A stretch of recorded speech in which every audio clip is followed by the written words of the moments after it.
The world news at noon. I am Obina Ikechukwu. President Bola Tinubu is joined to address a joint session of the National Assembly on the 12th of June as part of activities marking this year's Democracy Day celebration. The address will form part of a series of official events lined up by the federal government to commemorate the 2026 Democracy Day.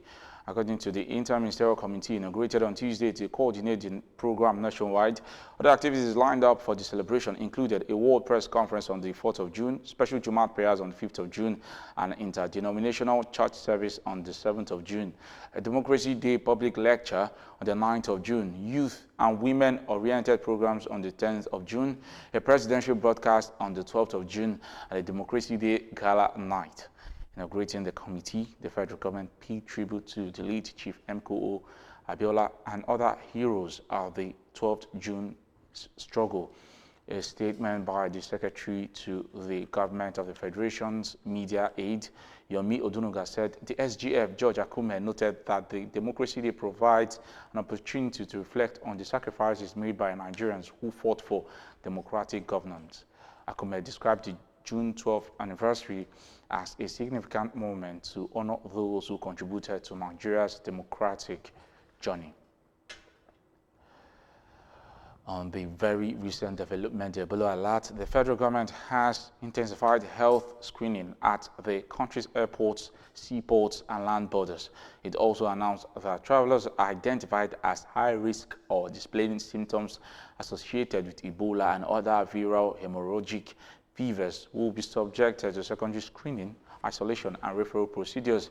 A move comes amidst growing concerns over the ongoing outbreak of the Bundibugyo strain of Ebola virus disease in parts of East and Central Africa and forms part of a broader national preparedness strategy aimed at preventing the disease from entering Nigeria. In a statement issued on Tuesday, which was signed by the Assistant Director of Press and Public Relations at Tobacco, the Federal Ministry of Health and Social Welfare said there was currently no confirmed Ebola case in Nigeria, but strained that heightened preparedness measures had been activated nationwide to safeguard public health.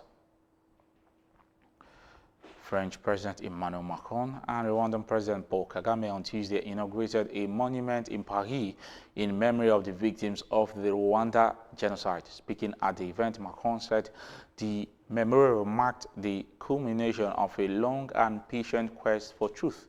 In a world where empires sometimes have the temptation to falsify history, in this moment also, where the past is a battlefield, telling the truth is more necessary than ever. This is the condition for peace. Rwandan authorities have long blamed the international community for ignoring warnings about the killings, and some Western leaders have expressed regrets. France was in a unique position to observe and to act. It took too long for France to come to terms with its role, causing additional pain, and on some points, we still have not found consensus, Kagame told those gathered.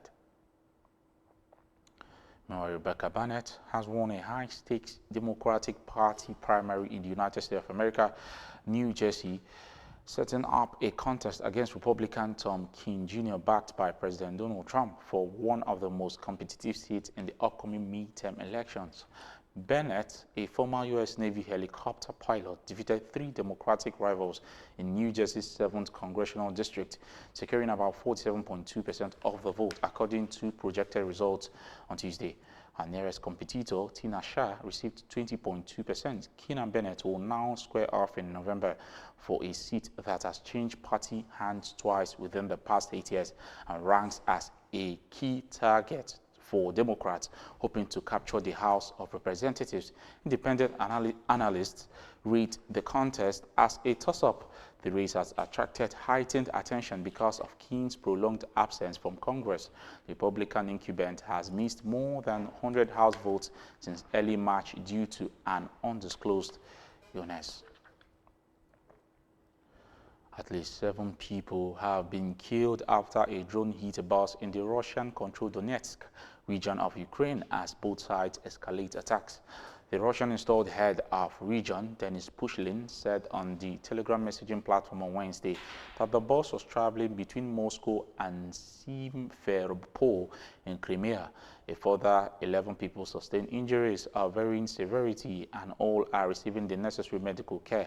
The strikes came a day after a barrage of Russian missiles and drones killed 23 people across Ukraine as the fighting continues with no clear end in sight. On Wednesday morning, Ukrainian President Volodymyr Zelensky said that important facilities on Russian territory were hit last night. Among them was the Petersburg oil terminal. The distance from Ukraine's state border to this facility of Russia's oil industry, which served the war, is about 1,100 kilometers. Purely military targets as at the Kronstadt base were also hit, Zelensky said. On sports this afternoon, the new coach of Nigeria's national men's cricket team and high-performance manager of the Nigeria Cricket Federation, Stephen Mangongo, has invited 35 players for a 14-day camp ahead of the 2026 Namibia Tri-Series. Mangongo was unveiled as the helmsman of the Yellow Greens last Wednesday, signing a 3-year deal with the NTF. The Zimbabwean is working with former female Yellow Greens head coach Leke Oyede and fitness coach Sheye Olympio, amongst others. His first assignment will be the Namibia Tri-Series, scheduled for the 18th to 29th of June at the FNB Namibia Cricket Ground in Windhoek. His 35-man squad was selected from the just concluded Nigeria Super League, inviting a blend of regulars and new players for the task. The regulars are led by Captain Sylvester Okpe, Nigeria Super League MVP Isaac Danladi, Super League winning captain with the Middle Belt Tiger Suleiman Runsewe, Isaac Okpe, Kenneth Boniface, Prosper Oseni, Ridwan Karim, and Ramon Ali. The other regulars are former Guinness World Record holder Peter Aho, Saturday Elijah Sesson, Adedeji Solomon Chilemania, Taiwo Mohammed, Vincent Adeoye, Selim Salao, Chemele Udekwe, David Ankra, and Elijah Olaleye. Remember that you can follow news and programs on ABS from any part of the world via our website on www.absradiotelevision.com. Subscribe to our YouTube channel on @ABS Radio Television. Follow us on our social media handles @ABS Radio Television on Facebook, @ABS Radio TV on Instagram, and on X. And that was the World News at Noon. I am Obina Ikechukwu. Do have a positive rest of the day.